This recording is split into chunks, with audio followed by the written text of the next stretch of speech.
O Dorival é um técnico que ainda não conseguiu convencer a torcida do Corinthians. Eu vejo muita gente... Agora tem o Vojvoda, né, livre. Mas eu acho que não tem porquê. Boa, torcida corintiana, mascarado na voz. E hoje, bora reagir a esse vídeo que traz as últimas informações do clássico de amanhã, que deve pegar fogo tanto para um lado quanto para o outro. Confiram aí. Sábado, Os desesperados. São Paulo e Corinthians. Vocês querem começar fazendo cara a cara ou querem falar de notícias e depois a gente vai pro... Segurar, tá? Então, beleza. Daqui a pouco a gente faz o cara a cara. E daqui a pouco você vai participar do cara a cara com a gente, hein? Xingar bastante a gente, que eu sei que vocês xingam bastante quando a gente... Sempre muito educados nas redes sociais. Sempre muito delicados, exatamente. Mas vocês vão participar do cara a cara com a gente. Vamos falar desse jogo, São Paulo e Corinthians? Só 550 likes. Não dá, muito pouco, gente.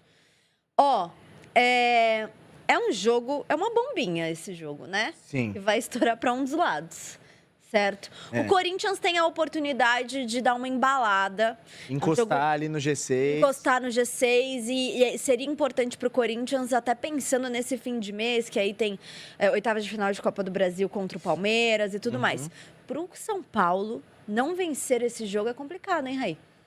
Muito, né? Principalmente pensando em um time que venceu 2 jogos em 14 no Campeonato Brasileiro até aqui, né? O retrospecto é muito ruim. Poderia ser pior se tivesse perdido o jogo por Bragantino. Conseguiu ali um empate, né? Com um gol do André Silva.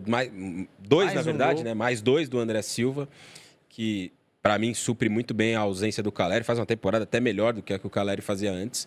Mas é um jogo para vencer ou vencer. Não tem muito outra possibilidade para o São Paulo em casa, contra um adversário que ele habitualmente vence quando joga em casa, com estádio cheio, 38 mil ingressos vendidos. Então, sim, tem que ganhar esse jogo.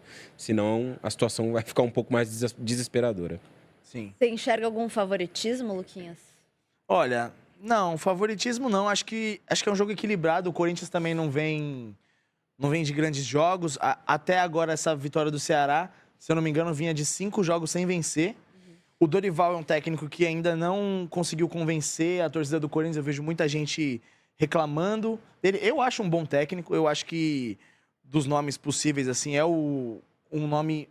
Agora tem o Vojvoda, né, livre. Mas eu acho que não tem por que demitir o Dorival. Acho um bom treinador. Mas tem essa questão que o Raí falou. No Morumbi, é difícil o Corinthians vencer o São Paulo. No Paulistão... mesmo teve o jogo, foi um passeio do São Paulo para cima do Corinthians, né? Então, não vejo muito favoritismo. Na verdade, assim, se eu fosse apontar um favorito, eu diria o São Paulo, mas pela atual fase tá ali. Tá ali. Eu não sei o que esperar desse jogo. Bom, pensando no São Paulo, acho que talvez uma boa notícia do último jogo foi o Luciano, né, Raí? Jogou muito bem. Jogando mais atrás. Não jogou mais à frente, mas vindo... Um segundo atacante, né? Deu 2 assistências, não foi? O segundo gol é mais uma bola... O primeiro gol é um passe dele. E foi uma coisa interessante, né? Eu estava trabalhando em Bragança. Aliás, bem legal o estádio, né? Que o Bragantino tem jogado. Enquanto reforma lá o Nabi Abichedinho. Um estádio bem ajeitadinho, bem bacana. Tá melhor que o velho Nabi. Sim, melhor. A estrutura é bem melhor. Assim, eu fui nos dois. O novo, então, vai ficar ótimo. Recentemente. É uma obra de 3 a 4 anos. Conversei lá com o pessoal do Bragantino. De 3 a 4 anos, o estádio para 20 mil pessoas, né? Esse estádio cabe 7, 8 mil pessoas. Então, eu estava lá em Bragança, acompanhando o jogo, né, a trabalho, e teve uma coisa até que foi interessante, porque um pouco antes do gol, como o estádio ele é pequenininho, você fica muito perto ali dos bancos de reservas, né? Um pouco antes do gol, o Luciano vem na beira do campo e ele conversa uma situação com o Crespo e com o Cédric, pedindo um lançamento, tal, uma coisa assim, e a jogada do gol é exatamente essa. E aí até tem depois uma leitura, né, de algumas pessoas de que nesse momento que o São Paulo passa as dificuldades, enfim, brigando para não cair, o rendimento muito abaixo, o Luciano pode ser uma liderança importante. Se você olha para o elenco, hoje você encontra poucos líderes, né? Ou poucos jogadores que podem exercer essa liderança. Até porque o São Paulo tem sofrido muito com lesões, né? Sim, também. Muitas baixas, né? Nesse momento, até o departamento médico está um pouco mais vazio. Você tem 3 jogadores de lesões mais graves são quase três lesões de ligamento cruzado, né? A do Rian e a do Caleri são de fato, e a do Lucas muito próximo de ser. Tem até algumas informações sobre isso, a gente pode falar um pouco mais adiante, né? Então, diante desse cenário, sem o Lucas, sem o Caleri, que são lideranças, o Luciano pode ser esse cara. E no jogo da quarta-feira contra o Bragantino, ele exerceu bem esse papel de liderança, buscando o jogo, incentivando os companheiros, orientando, conversando, participando muito, sem aqueles chiliques, toda hora ficar tomando cartão amarelo, ficar suspenso e tal. Eu acho que ele pode ser um cara muito importante nessa tentativa de recuperação do time do Crespo, se mantiver esse espírito que a gente viu no jogo da quarta-feira. Ele realmente pode ser uma peça fundamental. E você falou do Lucas, o Lucas que mais uma vez não vai jogar, né? Não, tá fora. Se fosse o Neymar. A questão do Lucas, a lesão dele é muito mais grave do que aquela que muita gente imaginava, ou até do que se foi noticiado, né? Ele sai machucado naquele jogo contra o Palmeiras, na semifinal do Paulistão, dia 10 de março. Foi uma pancada, um trauma. E ele está sendo tratado pelo Dr. Moisés Cohen, que é um especialista de joelho, né? Um cara que assim, já operou muitos jogadores.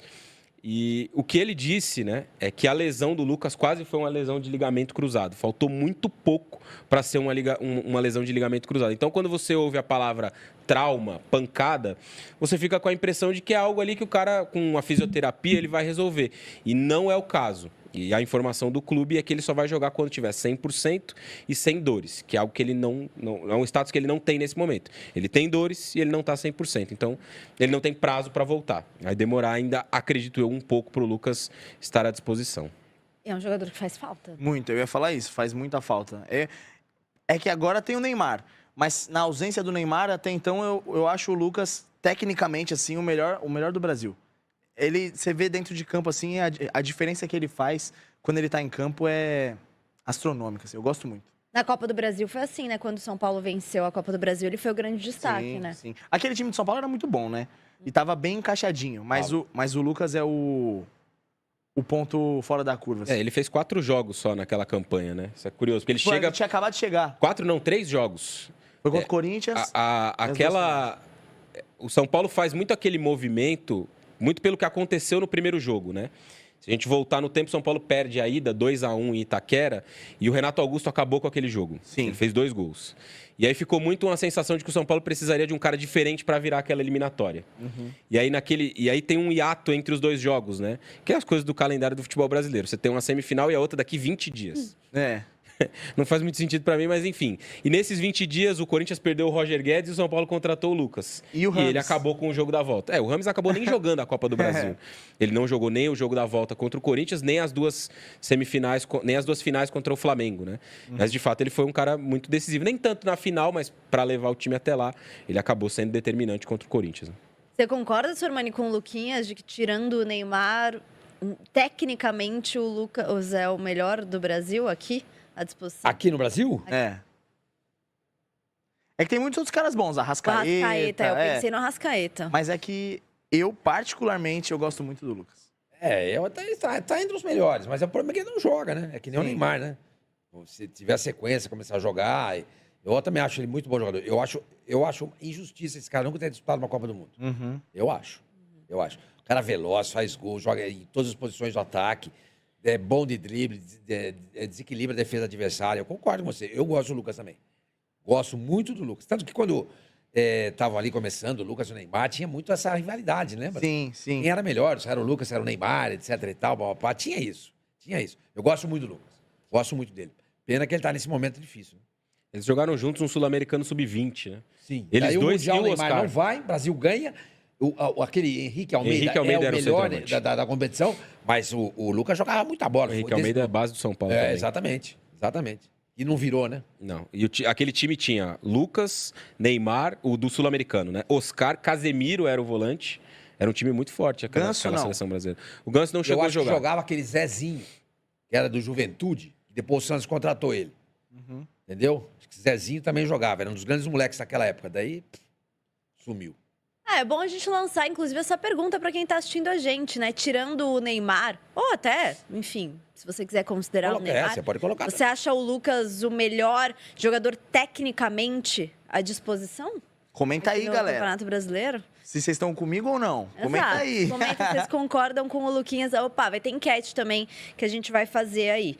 É uma boa discussão, porque realmente, tecnicamente, o Lucas ele é diferente e sofre muito com lesões, né? Ele, enfim, é uma pena. Aliás, é impressionante, né, Raí? Como o São Paulo há um tempo já, isso não é de hoje. Que o São Paulo. Tanto é que alguns torcedores criticam o departamento médico de São Paulo, porque o São Paulo sofre muito com lesões recorrentes. Né? E nesse ano, mais uma vez, o São Paulo já tem um elenco um pouco mais limitado, até pelo planejamento que a direção fez no começo do ano, de negociar alguns jogadores para limpar um pouco a folha salarial. Sim. Mas o São Paulo, o Rian, agora Francisco, coitado, vai voltar, sei lá, no meio da temporada que vem. Mas isso aí não... Isso é uma fatalidade. Não, é uma fatalidade, não tô a própria falando, do Caleri mas assim, é impressionante também, né? como o São Paulo tem sofrido, assim, é recorrente que o São Paulo tem sofrido com lesões. Em algum momento da temporada, o São Paulo chegou a ter 11 desfalques de jogadores machucados, né? Departamento médico. E aí tem muita lesão muscular no meio. Claro que tem essas que são fatalidades. A do Lucas também. Bateu o joelho no chão numa dividida e, cara, assim, foi uma lesão muito grave. A do Caleri é a mesma coisa, a do Rian idem. Agora, tem algumas outras que têm a ver com preparação física, calendário, sequência de jogos, administração ou não de minutos de alguns jogadores. Oscar, por exemplo. O Oscar teve uma lesão de coxa, logo depois ali do fim do Campeonato Paulista, né, no começo da Libertadores. Perdeu alguns jogos. É uma questão de você entender o jogador que você tem nas mãos. Você tem um jogador que... Sim. Então, você não pode expor o cara a jogar em uma semana... 8 dias, 4 partidas, que foi o que aconteceu com o Oscar. Você vai estourar o cara, ele vai se machucar e você vai perder. Então, assim, eu acho que em algum momento também faltou um pouco essa administração de minutos para que esses jogadores não se lesionassem. Troca de treinador também quer dizer troca de preparação física, de modelo de jogo. Isso faz com que o jogador também possa se machucar eventualmente, né? Então, acho que esses são aspectos que o São Paulo vai precisar olhar, principalmente estando vivo em 3 frentes, e não tendo elenco para disputar essas 3 frentes. Isso para mim está muito claro. Bom, Fiel, o clássico de amanhã vai ser muito importante para o cargo do Dorival Júnior, que ele está deixando muito a desejar sobre o seu futuro. E agora que o Vojvoda está livre, isso pressiona ainda mais o Dorival a conseguir resultados. Então, nada melhor do que ganhar e dar a volta por cima nesse majestoso. Lembrando que Memphis Depay e Romero estarão de volta ao Corinthians depois de sua suspensão. Guinegão também deve ser titular contra o São Paulo, já que o Roberto ainda é dúvida para esse jogo, e Mateuzinho fora. Deveremos ter Félix Torres na lateral, possivelmente formando 3 zagueiros lá atrás.